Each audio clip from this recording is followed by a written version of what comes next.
Iran ఇజ్రాయిల్ల మధ్య ఘర్షణ మొత్తం పశ్చిమాసియాలోనే యుద్ధానికి దారితీస్తుందా అన్న భయాందోళనలు కలుగుతున్న సమయంలో కొంత పరిస్థితి సద్దుమణిగినట్టుగా కనబడుతోంది. నేను ఇతర వీడియోలో వివరించినట్లు ఈ ఘర్షణ డెమాస్కస్ సిరియా రాజధానిలో ఉన్నటువంటి ఇరాన్ దౌత్య కార్యాలయం కాన్సులేట్ ఆఫీస్ పైన దాడితో ఈ తాజా ఘర్షణ మొదలయ్యాయి. ఈ దాడి ఇజ్రాయెల్ పని అని ఇరాన్ ఆరోపణ, మాకు సంబంధం లేదని ఇజ్రాయెల్ వాదన. సో ఇజ్రాయెలే ఈ దాడికి పూనుకుంది అని ఆరోపిస్తూ ఇరాన్ మేము ప్రతీకార దాడి చేస్తామని హెచ్చరించింది. ఎందుకంటే సిరియా రాజధానిలో జరిగిన ఈ దాడిలో ఇరాన్కు చెందినటువంటి 7 జనరల్స్ మరణించారు. అందులో 2 సీనియర్ జనరల్స్ కూడా మరణించారు. అందువల్ల ఇది ఖచ్చితంగా తమ శత్రువైన ఇజ్రాయెల్ పనిని ఇరాన్ నమ్మి ఇజ్రాయెల్ పైన అటాక్ చేసింది. ఇజ్రాయెల్ పైన మిసైల్స్తో డ్రోన్స్తో ఇరాన్ దాడి చేసింది. అయితే ఈ దాడిలో తమకేమీ నష్టం కలగలేదు. 99% మిసైల్స్ను డ్రోన్లను అమెరికా బ్రిటన్ సాయంతో మేము ఇంటర్సెప్ట్ చేశాము, అడ్డుకోగలిగామని ఇజ్రాయెల్ ప్రకటించింది. అయితే అదే సమయంలో ఇజ్రాయెల్ దాడి చేస్తుందా తిరిగి అనే అనుమానం కూడా కలిగింది. అమెరికాతో సహా చాలా దేశాలు సంయమనం పాటించమన్నా కూడా ఇజ్రాయెల్ ఇరాన్లోని ఇస్ఫాన్ నగరం పైన ఎయిర్ బేస్ పైన దాడి చేసింది. ఇది ఇస్ఫాన్ నగరము ఇరాన్ ఎయిర్ బేసే కాదు, న్యూక్లియర్ ఫెసిలిటీస్ కూడా ఉన్న ప్రాంతం. అయితే ఈ దాడిని ఇరాన్ చాలా చిన్నదిగా కొట్టిపారేసింది.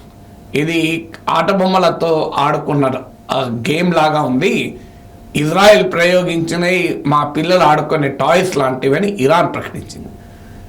ఇరాన్ మళ్ళీ దాడి చేస్తుందా అనే అనుమానం కలుగుతున్న సమయంలో ఇరాన్ ఈ ప్రకటన చేసింది.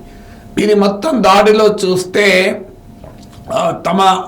తాము రిటాలియేట్ చేసినట్లు కనిపించాలి, అదే సమయంలో పరిస్థితి చేయిజారకూడదు అనే రీతిలో ఇరాన్ ఇజ్రాయెల్ రెండూ వ్యవహరిస్తున్నట్లు కనబడ్డాయి. ఎందుకంటే ఇరాన్ రిటాలియేషన్ అటాక్ చేస్తానన్నది, మిసైల్స్తో డ్రోన్లతో దాడి చేసింది. కానీ ఏ రకమైన ఆస్తి నష్టము ప్రాణ నష్టము జరిగిన రిపోర్ట్స్ లేదు. ఏదో ఒక్కరిపైన మాత్రమే దాడి జరిగినట్టుగా చెప్పారు.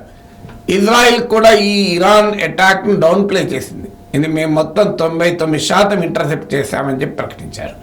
తర్వాత ఇజ్రాయెల్ అటాక్ చేసింది, దీన్ని ఇరాన్ డౌన్ ప్లే చేసింది. అసలు ఇది టాయ్స్తో ఆడుకున్న ఆట అని చెప్పి. అంటే రెండు దేశాలు కూడా చూస్తుంటే తమ హోమ్ కాన్షియన్సీ, అంటే తమ ప్రజల భావోద్వేగాలను అనుకూలంగా ఉంచుకునేందుకు అటాకులు చేస్తున్నాయి. కానీ ప్రత్యర్థి అటాకులను చాలా చిన్నదిగా చూపుతున్నాయి. తద్వారా టెన్షన్ పెరగకుండా రెండు దేశాలు కోరుకుంటున్నట్టుగా కనబడుతున్నది ఇప్పటికైతే.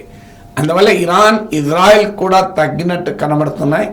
అయితే ఇరాన్ విదేశాంగ శాఖ మంత్రి ప్రకటించారు కూడా, ఇజ్రాయెల్ జరిపిన దాడి టాయ్స్ లాంటిది, అందువల్ల మేము ఒకవేళ మా దేశ టార్గెట్ల పైన సీరియస్ అటాక్ చేస్తే మాత్రం ఊరుకోము అన్నాడు.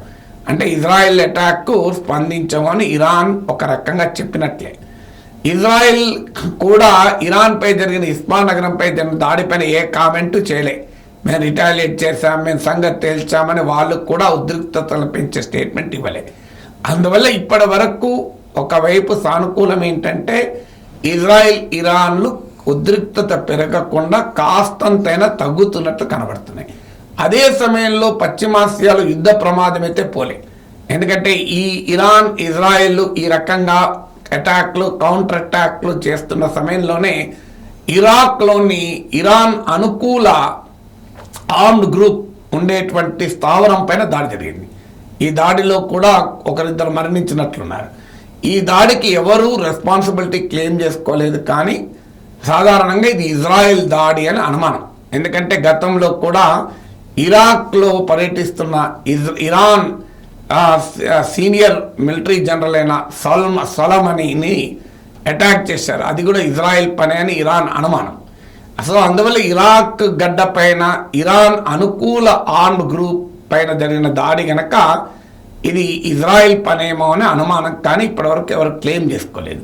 అలాగే సౌత్ లెబనాన్లోని హిజ్బుల్లా కూడా ప్రకటించింది, మా పైన ఇజ్రాయెల్ దాడి జరిపింది, ఈ దాడిలో కొంతమంది చనిపోయారని కూడా హిజ్బుల్లా ప్రకటించింది. హిజ్బుల్లాకు ఇరాన్ మద్దతు ఉంది.